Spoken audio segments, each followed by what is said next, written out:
New Arts for Old, Medieval Music, 1100 to 1450. Our speaker is Dr. Christopher Page of New College, Oxford, and he begins with a 12th century piece, Columba aspexit.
The composer of that music was born in 1098, only a few years after the Norman conquest of England. Those melodies are older than most of the English cathedrals as they now stand, York, Canterbury, Lincoln or Peterborough. Yet although the sounds of the music echo down over so many centuries, they're instantly recognizable.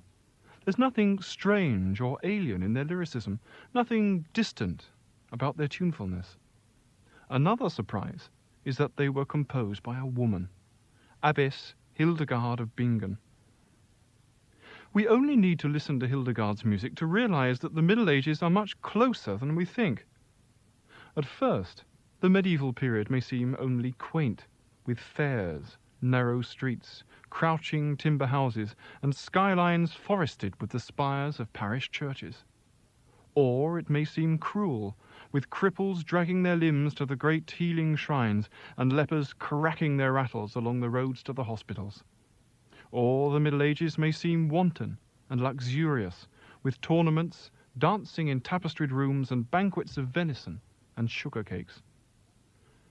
All of those pictures have some truth in them, and it's easy to imagine how quaint, cruel, and luxurious our century will look to future historians. When we hear medieval music, we realize how close we stand to those colorful times. We see that, in many ways, they're like our times. Let's begin at the beginning with some familiar sounds.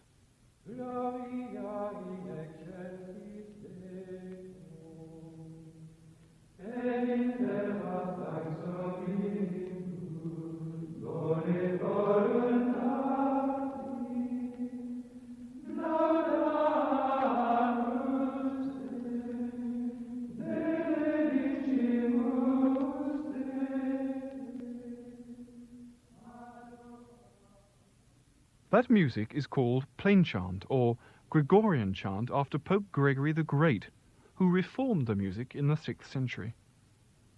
Gracious, liturgical melodies like that one stand at the very foundation of our music. Every day in the Middle Ages, countless monks all over Europe rose from their beds towards dawn to sing them, and their lives of work and prayer were built around them.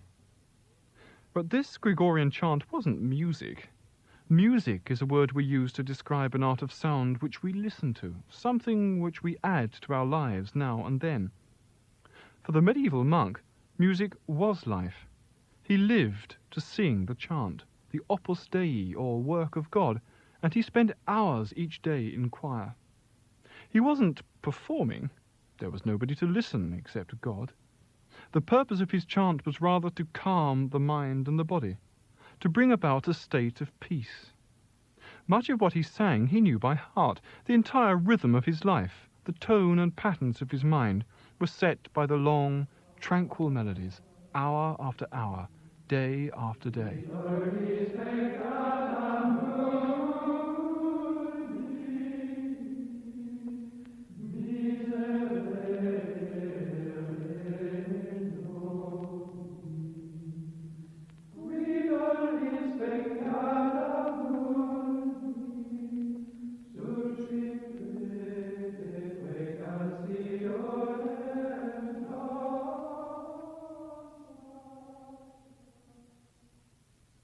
But what did people listen to outside the monasteries and churches? The answer is music which was often related to Gregorian chant. What could be more natural? Most medieval people heard a great deal of plain chant in their lives. The story of secular music as a written art, and thus as an art known to us, begins in the 12th century. This was a time of renaissance, of rebirth, greater, in many ways, than the better-known Renaissance of the 15th century. The 12th century saw a new emphasis upon individuality. The change from epic to romance in the poetry of the time takes us from a world where knights like Roland and Oliver fight in bands to one where individual knights like Lancelot and Gawain adventure alone to prove themselves. Not surprisingly, this was the time that saw a magnificent flowering of love poetry, poetry of the individual feeling. This poetry flourished, above all, in France. We know the names of many French songwriters of the 12th and 13th centuries. Those from the south are called troubadours, and those from the north, trouvères. These names, which are medieval ones, are useful as long as we remember that there never was a troubadour school or a trouvère school. I prefer to refer to them all simply as songwriters. They came from all kinds of social backgrounds. Some were lords, even kings. Others were priests, professional minstrels, craftsmen. One was even a draper's son from Toulouse. The subject of their songs was almost always love, but no ordinary love. They delighted in extremes, so strong that the lover was near to death, so bitter that he lost all interest in life. They enjoyed the contrast between a subject which was passionate and tumultuous, and a literary manner that was highly polished and deliberate. Let's have an illustration at once. Here's the opening stanza, in the original, of one of the most famous songs of the Middle Ages, Cantiga la lauzeta mover, by the southern songwriter Bernart de Ventadorn. He died around the year 1180. The language is Provençal, a relative of French which is spoken to this day in many parts of southern France. Cantiga la lauzeta mover de joie sas alas contra el rai, que s'oublie des lauzeta caser per la douceur qu'el cor li vai. Ai, tan grans en veille men ve, de qui qu'io veille jautziun, meravil qui asai, car de se, lo cor de desirer no me fun. Now here's the translation. When I see the lark beating its wings joyfully against the sun's rays, swooning and swooping down because of the joy which floods its heart, alas, I feel such jealousy for all those who have the joy of love that I am astonished my heart does not melt with desire. Now here's the same verse with its controlled and tranquil melody.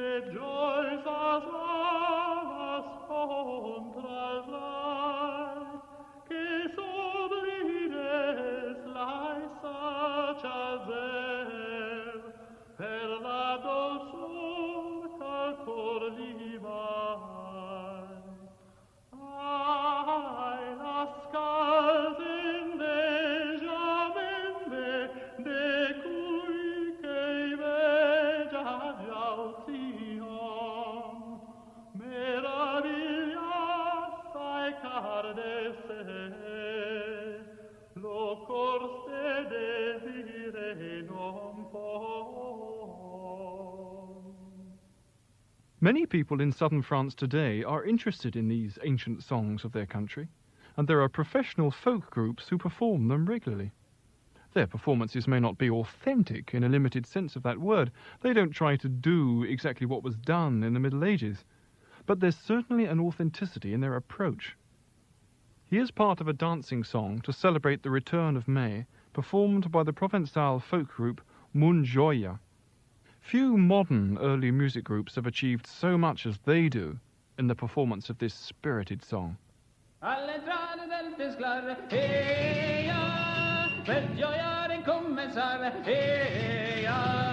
e per gli si irritare, con la regina mostra che le sia amorosa. Alla via, gelosa, senza sus, ballare entre nos, e la fai per tot mandare, non sia scalamar, più se l'anni baccelar, che due non vengan danzare, che la danza gioiosa. Alla via, gelosa, senza sus, ballare entre nos.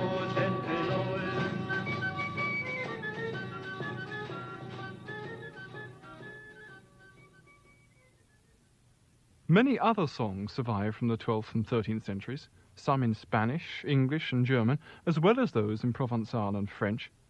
Spain, for example, has left us a massive collection of songs in praise of the Virgin Mary, the cantigas de Santa Maria. They're anything but austere, for they were written to be danced to on certain religious festivals, especially vigils, when the people would sit up all night in church before any day associated with Mary. There were no pews, of course. We have to imagine a large, open space within the church, lit by torches. The people sit on the floor, talking amongst themselves and saying a prayer now and then. Then the musicians come in, probably carrying a wealth of instruments with them.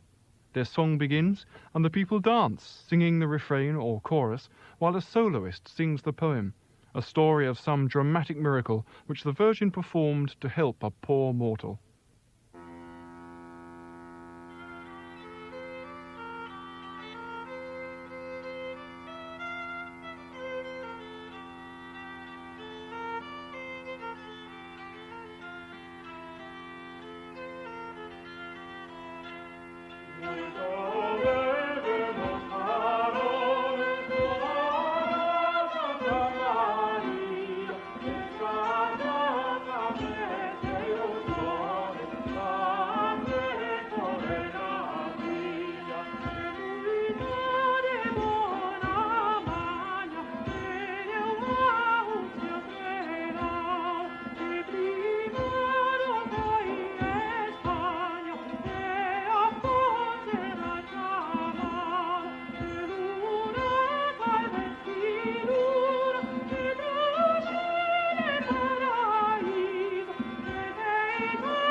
Many of these medieval songs are easy to approach and offer a great deal to anyone who is beginning to perform early music. Here's part of an English song which, like the cantiga we've just heard, is in praise of the Virgin Mary. The words are Middle English, the stage of English between Anglo-Saxon and modern English. They begin, Et di beddw hefn y quena, folkes frover and Engles bliss. Blessed be thou, Queen of Heaven, a help to the people and the joy of the angels. The song is performed here by members of the Headlands School in Swindon.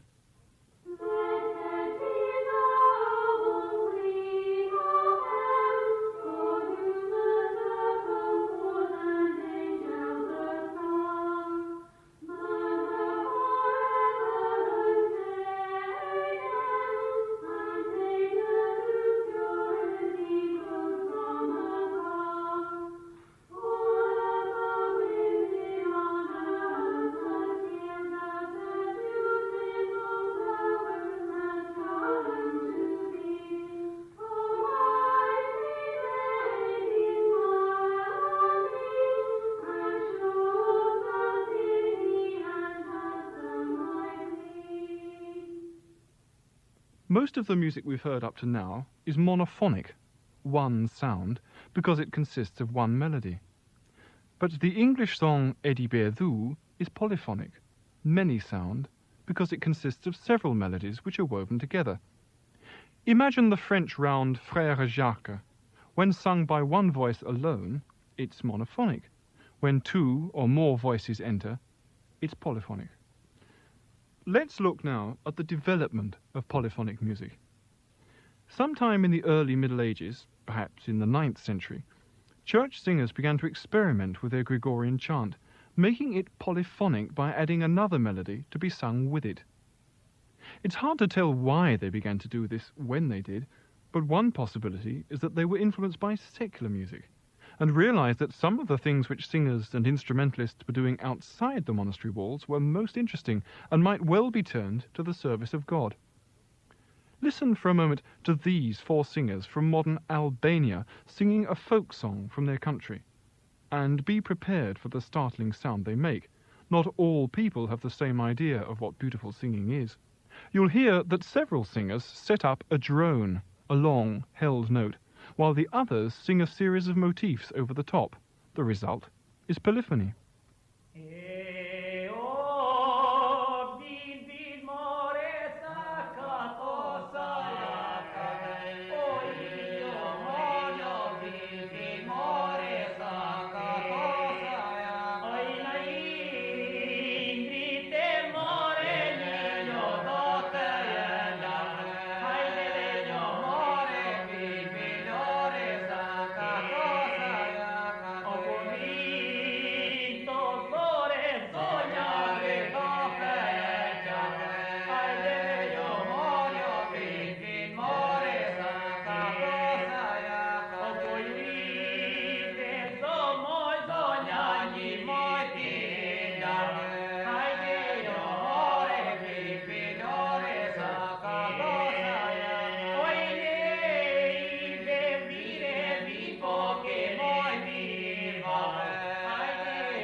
Now let's hear some polyphonic music for comparison from 13th century Paris, a setting of the text Viderunt omnes by Perotin.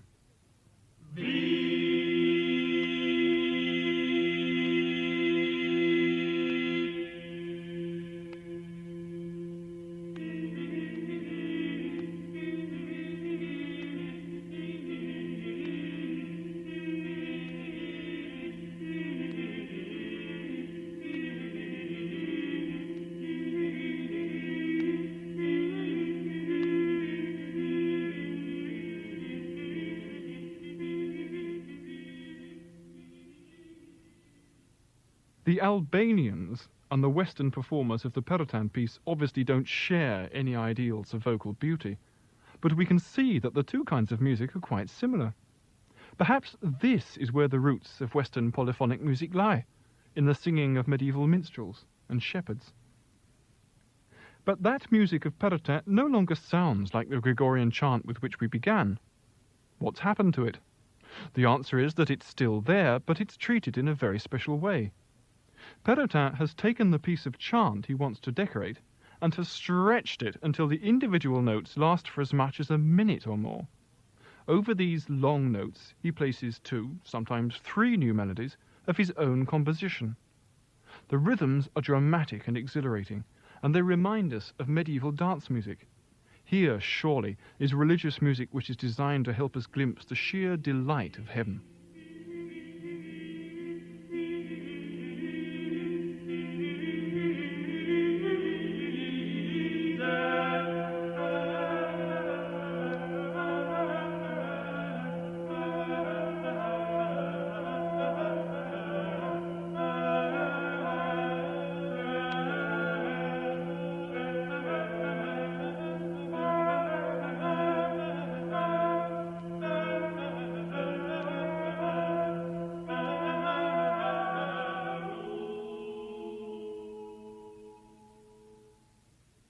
Polyphonic music of this period and of this type is called organum, but there were other styles than the one used by Perotin in Viderunt omnes.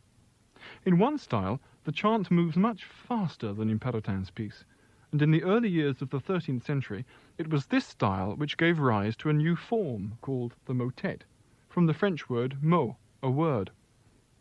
It was given that name because the texts were added to the newly composed voices, and the result was a 2- or 3-part song in which each voice generally carried different words. The lowest part, called the tenor, was often just a piece of plain chant with its original text. Many of these motets survive from the 13th century, and the vast majority are from northern France, especially Paris, where there was a large population of students at the university who thoroughly enjoyed them. We can share their enjoyment, for motets are often adventurous works which use pungent dissonances and discords to surprise the listener. Here's an example in 3 parts. The top voice sings a hymn of praise to Mary, star of the sea, who defends us from the turmoil of the waves, and so does the second voice. But the lowest voice sings a melody from a section of liturgical chant. You can easily spot the places where the composer has put in harsh and surprising chords just for the pleasure of it.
Yet not all of the surviving motets are as pious as that one. We'll hear now one which is written not to praise the Virgin Mary, but rather the city of Paris, where there are good, clear wines and capons, meat and fish, and all manner of friends. This time, the lowest part does not come from Gregorian chant. It's a Parisian street cry. Fresh strawberries, nice blackberries.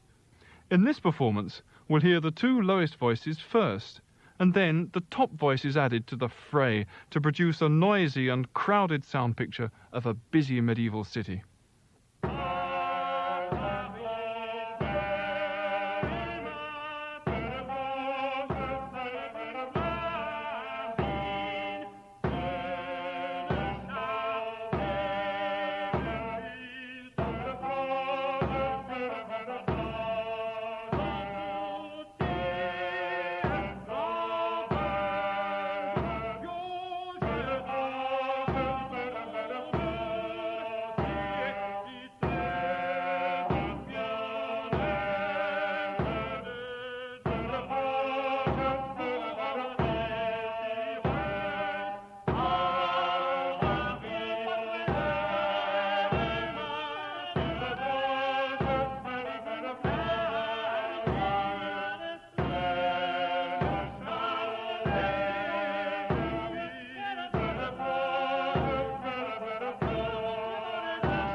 All of the music we've heard so far was written before 1300. That period is called the ars antiqua, the old art, not because the music is in any way primitive or archaic, but because something happened in music after 1300 which demands to be called an ars nova, a new art. During the 14th century, musical notation grew and developed in ways which allowed composers of the time to experiment with smaller notes and a more varied musical texture. The result is not necessarily better music, for music doesn't evolve by becoming more sophisticated. It simply changes and adapts itself to new conditions, which is what evolution is really about. Yet ars nova music is certainly different to the music of the ars antiqua. To get some idea of the difference, let's briefly revisit a motet we heard earlier.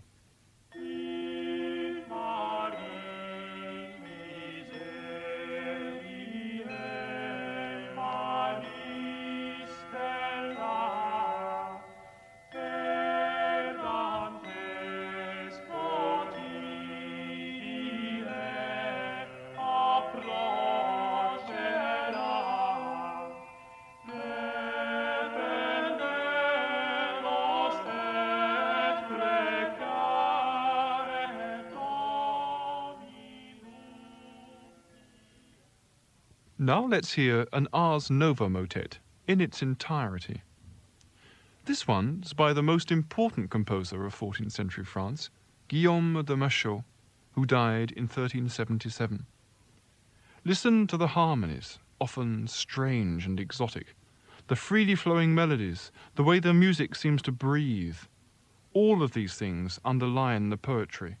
Alas, how will I forget that fair and good one?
We know a surprising amount about the composer of that piece, Guillaume de Machaut.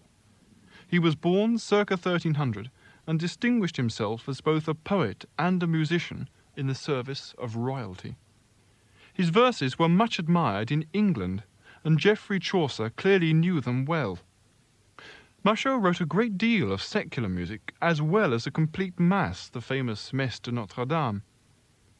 Some of his least well-known works are the lays, several of which run to almost half an hour in performance. Until recently, virtually none of this music had been recorded, but now we have several fine performances to listen to. Here's an extract from the Lay de la Fonteinne, the Lay of the Fountain, which reveals Machaut's wonderful melodic gift. Here, he alternates monophonic sections with sections of polyphony, all of which are rounds like Frère Jacques.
The minstrels began to play loud wind instruments for dancing, and all the courtiers took their partners. A great lord of the court took the fair Meliadis to dance with her. When they danced their fill, the minstrels ceased to play, and the lords and ladies began to sing. Now Meliadis, daughter of the English king, was sitting next to Cloridas, and she said to him, "Pray sing a song from your country of Spain. You heard enough songs from our country of England." And then Cloridas began a song so well that all those who heard him were glad. They all said that they had never heard anyone sing so well. Even the king stopped talking to hear Cloridas. That's an extract from a 15th century novel entitled The Romance of Cloridas and Meliadis, written in France sometime before 1450. Cloridas, the hero, is a young squire who's just arrived with his noble father at Windsor, and is being entertained by the courtiers of the English king. The novel is full of such references to music in court life, but they all raise a problem. What kind of music was involved? It's important to remember that the medieval music which survives to us represents only the tip of an iceberg. It's not only that pieces have been lost because so many manuscripts have been destroyed, it's also that some kinds of pieces were never written down. Very few people listened to Guillaume de Machaut's motets and lays, and only those who had been trained to read the complex musical notation in which they were written could perform them. Yet medieval poems and romances are full of references to people singing and dancing, and the answer must be that the songs they performed were simple monophonic ones, which no one troubled to record. Such singing was an important part of court life. Did you notice the elaborate politeness of the occasion mentioned in the extract?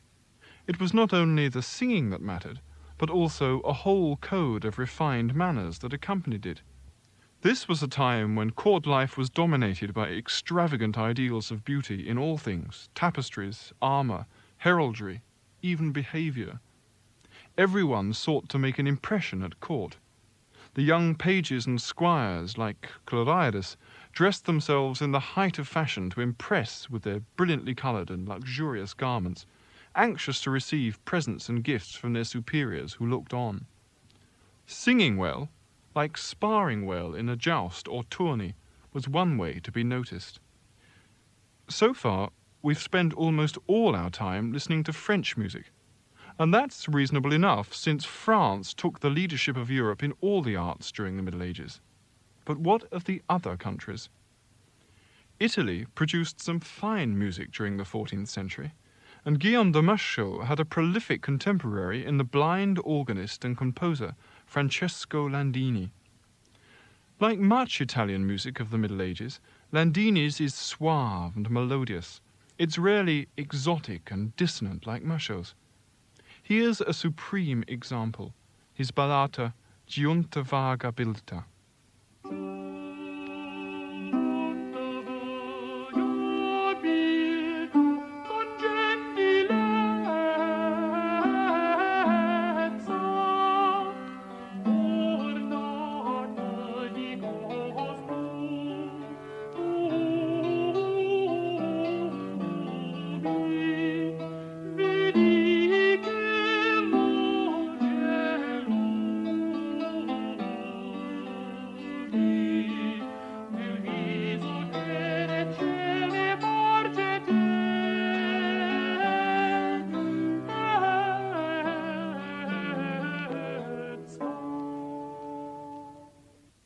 That ballata has only one text, but Landini also wrote pieces with 2 and even 3 texts to be sung together. These works sound rich and dense as the words flow over one another.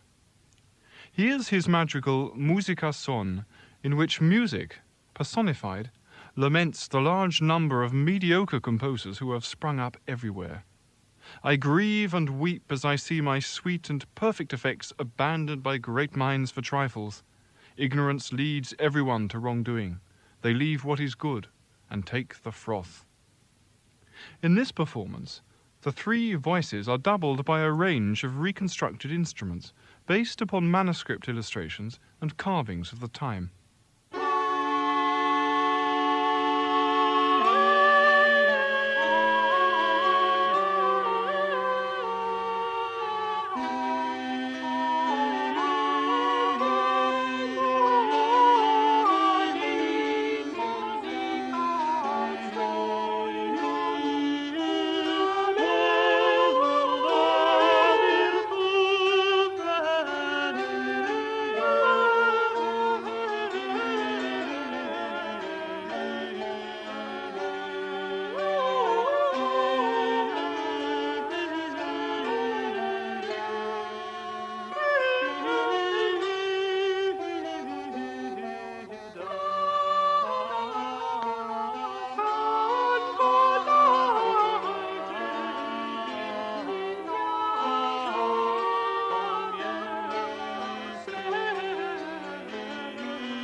Fourteenth century Italy has also left us some striking instrumental music, including some dance pieces.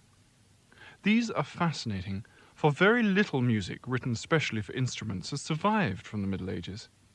The visual arts of the time may be full of representations of harps, lutes, fiddles, and other instruments, but the question, what did those instruments actually play, is a difficult one to answer.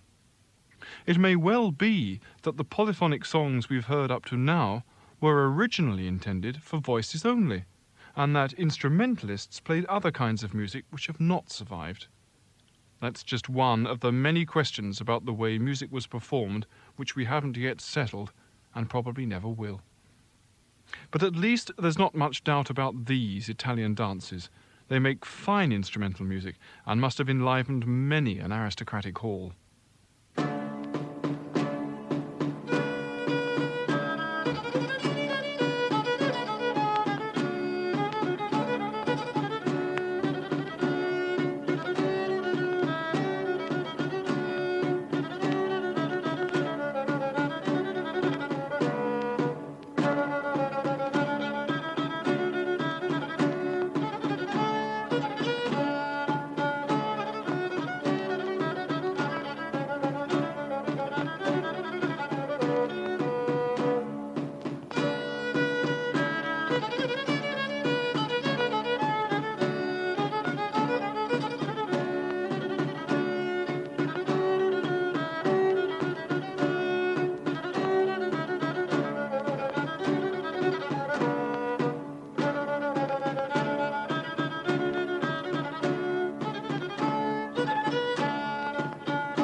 In addition to those spirited dances, there are also some Italian settings of songs for keyboard instrument, probably an organ.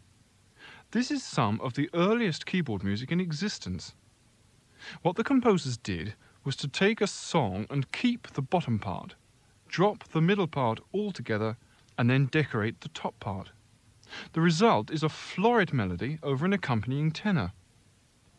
Here's the final verse of a ballata by Landini, followed by part of the keyboard setting of the same piece.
It's often been said that the arts have a tendency to do strange things at the ends of centuries, and the last decades of the 14th were no exception.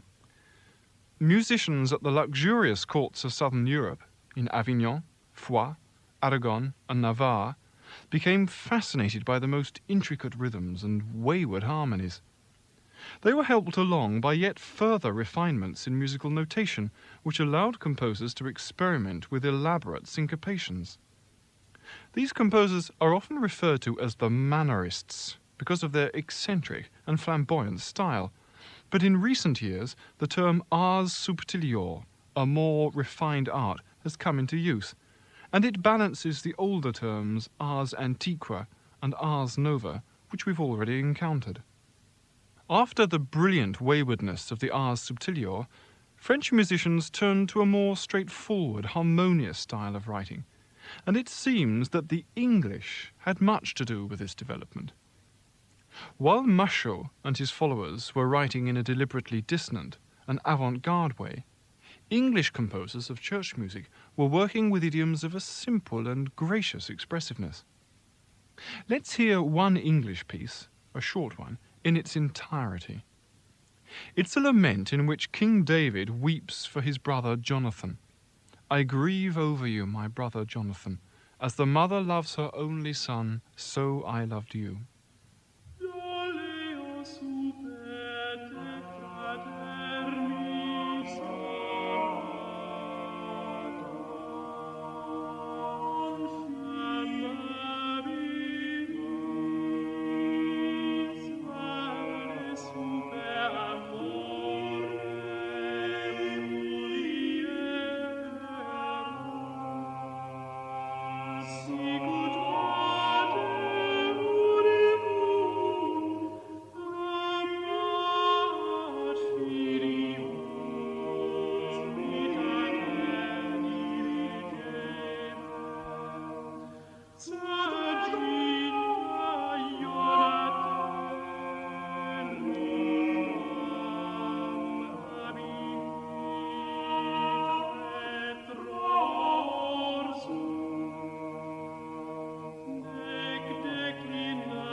At about the time when the mannerists were composing in the south, English church musicians were producing fine liturgical pieces in this completely different style.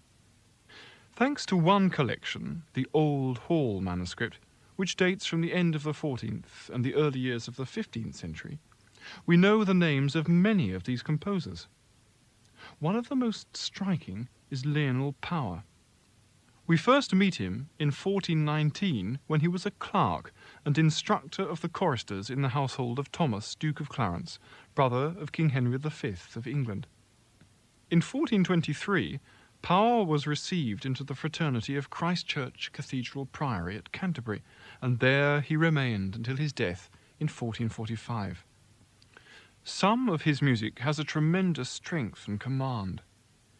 Here's the closing section of one of his settings of the Gloria. There's a duet section first, and then 5 voices enter for the dramatic close.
But the English composer who seems to have made most impact on the continent was John Dunstable.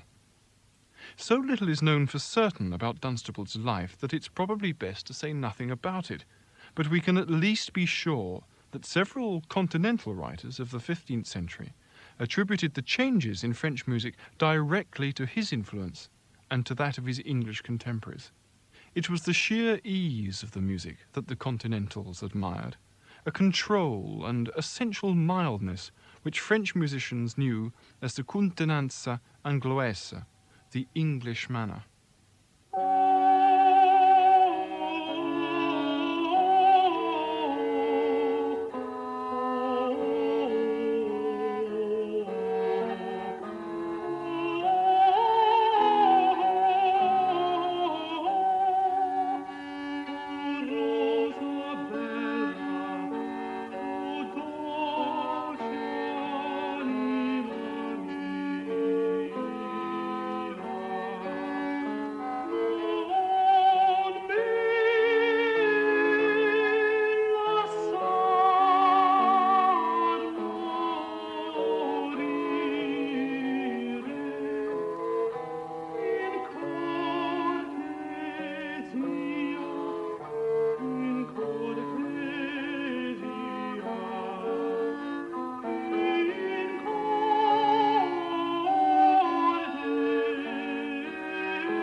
Were these French musicians so impressed by Dunstable and the English manner?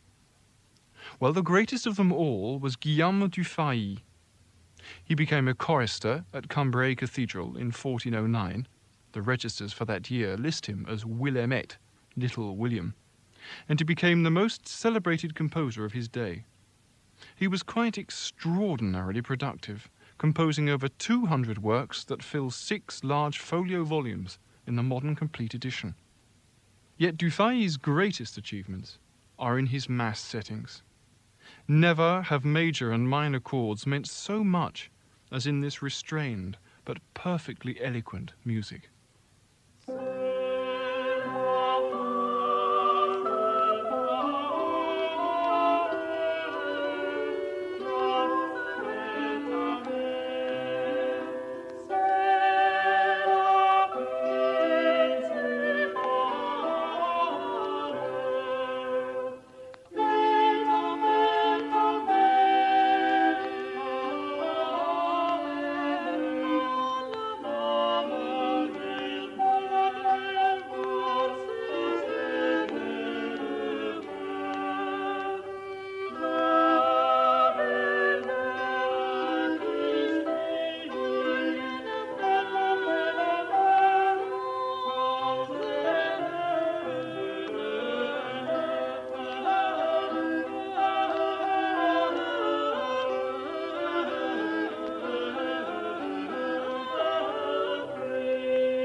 In many ways, Dufay is the first Renaissance composer.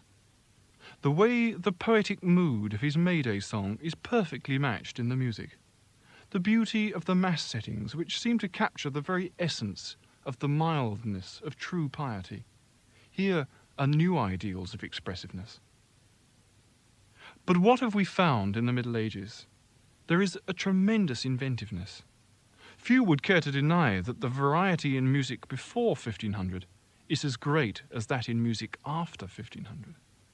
There's less originality, perhaps, but originality is not necessarily the same as great art, and a glance at the history of the arts is enough to show that our century is almost unique for the emphasis it has placed on newness. Why should a piece of music be original? It's the craftsmanship that counts. One could say more, but it's impossible to get away from the excitement that lies at the heart of it all. Medieval music is almost invariably direct in its address to the listener. It is healthy and optimistic, often extrovert. When we hear it, we're hearing medieval voices that have not yet, by some miracle, been silenced. We could not stand closer to the past than we do in a concert of medieval song.